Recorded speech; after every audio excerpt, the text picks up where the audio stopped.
Pokemon Omega Ruby and Alpha Sapphire are criminally underrated as Pokemon games, and that's pretty much what this video is going to be about. I picked it up a couple months ago to do a stream about catching every unknown, but to prepare for that stream, I kind of reacquainted myself with Omega Ruby and Alpha Sapphire, and I realized that these games were actually incredible, and they really don't get the credit that they deserve. For starters, soaring. I mean, there's so much to do in this game, it's actually insane. That you can visit all of the Mirage spots as they become available, which also ties into the Dex Nav, and the Dex Nav is also just really great. But then there's all kinds of other things. Secret bases, the battle resort, some of the other hidden areas inside of it, and also just the ability to drop down in the middle of a route. Being able to fly to individual routes is maybe one of the, again, most overlooked, underappreciated things that's ever happened in Pokemon. And there's probably people that played Omega Ruby and Alpha Sapphire, and since they didn't expect it, they probably never realized, or took them very long to realize, that you could actually do this. But then, all of the other features inside the game are pretty insane. We have the PSS, we have Pokemon Me, and we have Super Training just all right here. Now, I value Super Training as worthless because it's just a slower, less efficient method of doing EV training compared to like horde battling or other methods, but you know, it was still there, so they carried over a lot from Pokemon X and Y. The area nav, that's a nice handy little thing, and also I'm like using this with one hand. You know, I just have my DS in my right hand right now, and then I'm just able to tap and check things around. So it's like I'm using a little handheld app. I feel like the game, like the DS has now become my actual Pokedex in a very tangible way. But also, this was amazing too. The Buzz Nav, just being able to like update things about your games. Also, when was the last time I went online when it came to Generation 6 game? Like, you go online, you get all your Mirage spots updated, you also update secret bases and stuff, and really cool things happen. So I mean, there's so much going on. And then I would have to say that the Dex Nav searching was one of my favorite things to ever happen in Pokemon. Like, being able to target individual Pokemon, search them, and then get advantages that scaled, it was just really cool. Like, depending on your search level, you get better items, you get better IVs, you get egg moves, you get shiny odds, and all kinds of really cool stuff like that. And it really made it into a hunt that took the, was it the Poke Radar? I'm trying to remember, like, what it was called back in Generation 4. I think it was Poke Radar, and it was the same for X and Y, right? So yeah, it was really cool that this made a comeback in X and Y, and it was kind of weird back in Generation 4 because it was a really advanced thing that some people got good at, but then it became a lot more usable in Pokemon X and Y, and then we kind of just got like the ultimate upgraded version of it in Omega Ruby and Alpha Sapphire. Like I said, you can come over here and then you can just get all of your updates from the Street Pass, which is pretty neat. So yeah, new Mirage spots, updating your secret bases, also being able to get the Eon Flute through that way. It was pretty cool. But maybe one of the best things about the game is that you didn't have to, you know, commit yourself to needing a fly Pokemon. You just use the Eon Flute and you're good to go.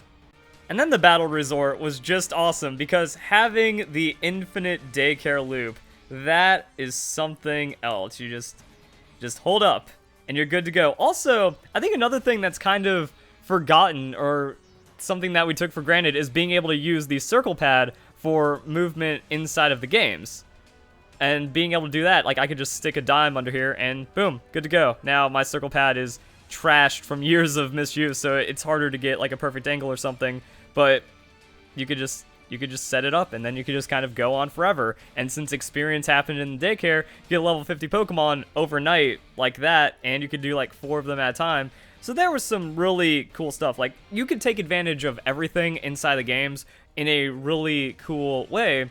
I think that's what just makes them the best games on the 3DS when it comes to Pokemon, if not just one of the best Pokemon games of all time, because you really just kind of have everything flow into itself, and there's so many things to do. God, secret bases, now that it's like on the bottom screen, that was something that's really cool. But a weird thing about Pokemon Omega Ruby and Alpha Sapphire that I noticed is that the games died super quick. Like, Pokemon X and Y lasted until summer, until we were like getting news about Omega Ruby and Alpha Sapphire. That kind of revitalized people to just kind of hang in there with X and Y. But then when Omega Ruby and Alpha Sapphire came out, these games were done after 3 months is what it felt like, and then we just kind of had to sit on them for 2 years as we waited for Pokemon Sun and Pokemon Moon.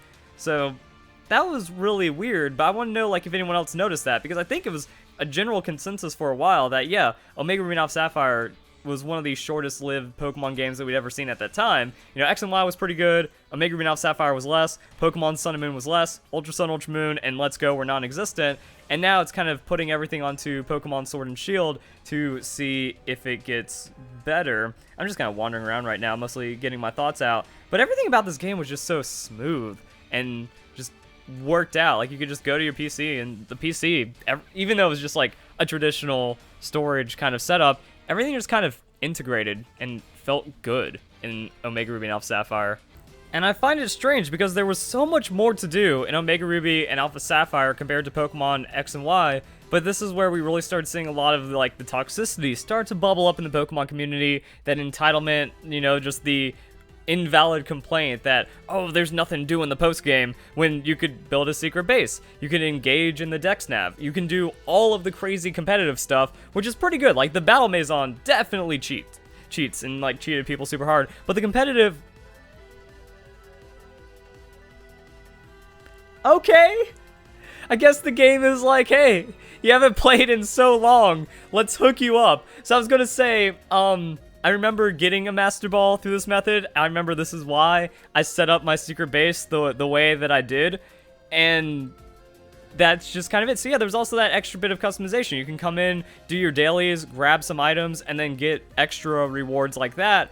Being able to set up a secret base kind of like a gym, being able to utilize that. I believe you could do like Smeargle setups. Alright, just an Ultra Ball that time. We're not going to beat the Master Ball. And actually, one of my most viewed videos ever on the channel is how to get extra Master Balls in Omega Ruby and Alpha Sapphire, because you can. I think that's supposed to be Masuda. Cool. He can do things for me. That's pretty nice. And yeah, like, you just kind of have to put, like, if you just wanted to put a lot into the game, you were able to get very rewarded from it.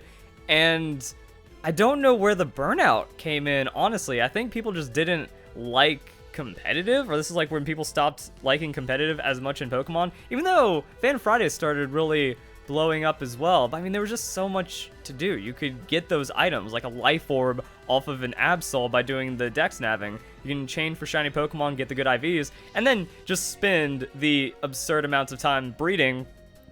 That's kind of what Pokemon boils down into.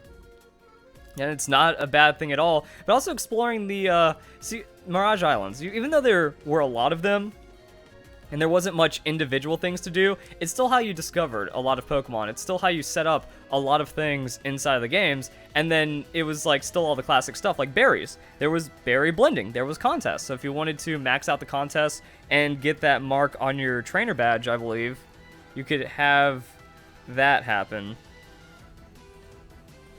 Or maybe there was some way that it showed like you've kind of achieved something in that way.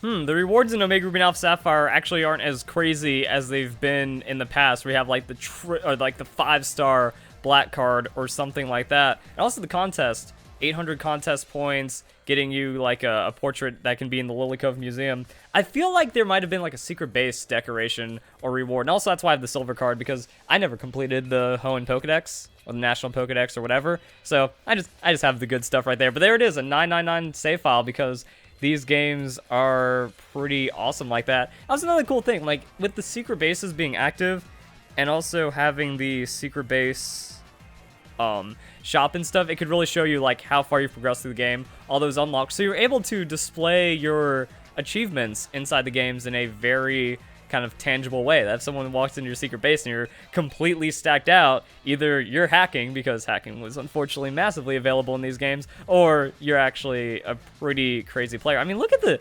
detail, like just the miniaturization of all the little landmarks inside the games. That's some pretty awesome stuff. I can understand why it wasn't in Pokemon Sun and Moon, because flying from island to island would kind of be annoying. So they replaced that-ish with Mantine Surf, and then only being able to do like a quick lap around an island really wouldn't justify soaring. But I think it'd be really cool if we had soaring come back in like the wild area, or in some kind of way for Pokemon Sword and Shield.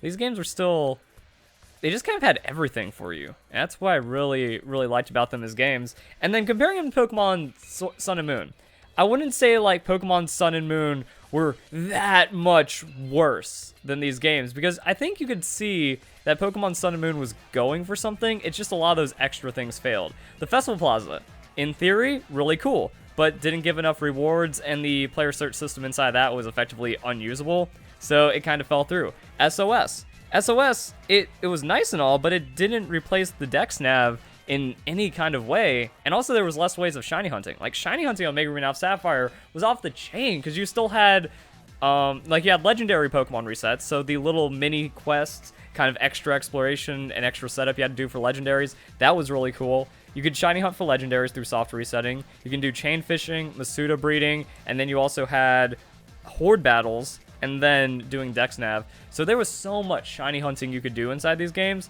but it just didn't happen as much for Sun and Moon. So there was less to do in Sun and Moon, but this game still didn't last as long as I feel that it should have, even with all like the little extra features, all the things that you could do, and all the like customizations and setup that you had. So I just kind of wanted to like give you guys another look at the coolness of this game, because there was a lot of features that would take a little bit of grinding. And maybe that was it. Maybe it was too much grinding, because this is when people were starting to get a little jaded and more entitled about just cheating and hack acceptance in Pokemon, just in Pokemon in general, because we saw this, like, Omega Ruby Alpha Sapphire, that was the 2016 VGC, that was when Wolf Glick and pretty much every top player was cheating, and that was the only way you could compete back in that time. This is also when hacking was getting harder and harder to detect, so it really kind of snowballed a lot of problems inside the game. Another thing I want to bring up were Pokemiles. God, Pokemiles were amazing, and you could either exchange them online or in-game. And I like the little like touches and the little changes that they did to the Hoenn region as well. That new Mauville is one of my favorite places ever. Like, if I could just live in a giant apartment complex that's a city and just like train Pokemon all day, that sounds like my life. That sounds like the Poketopia in my world. So, some cool stuff. Just want to kind of show you guys the little things that I really liked about the games. And like every detail about this game can be appreciated in some kind of way. Flying to the routes, doing the berry blending, just the competitive I'm trying to think what to call it, like quality of life improvements. There was also a lot of competitive things that got changed as well. More Megas being introduced, which was something that everyone wanted that didn't happen again. Like, Megas being in Pokemon Sun and Moon or Sword and Shield as new kind of doesn't work, but it's still something that everyone wanted. So it happening one last time in Omega Ruby Alpha Sapphire, that was really cool. Getting the battle points, so being able to like get new tutor moves on Pokemon, that was really nice. Either new moves on old Pokemon or old Pokemon getting new moves, and then just like all the little things that happen inside of here that were just really fun and nice little touches. Games still look great too. Like the chibi design, I think really worked out, and I like the characters more in Omega Ruby Alpha Sapphire than Pokemon X and Y, and we just have all of this great, cool stuff. So I don't really know what else there is to talk about and show. You guys probably have something that you really enjoyed or want to talk about. I think you could also use these at like scripted double battles to get your Smeargle, learn some moves. I remember playing a lot. I remember doing a lot. I just remember the game's not kind of having that longevity, but still performing pretty well overall.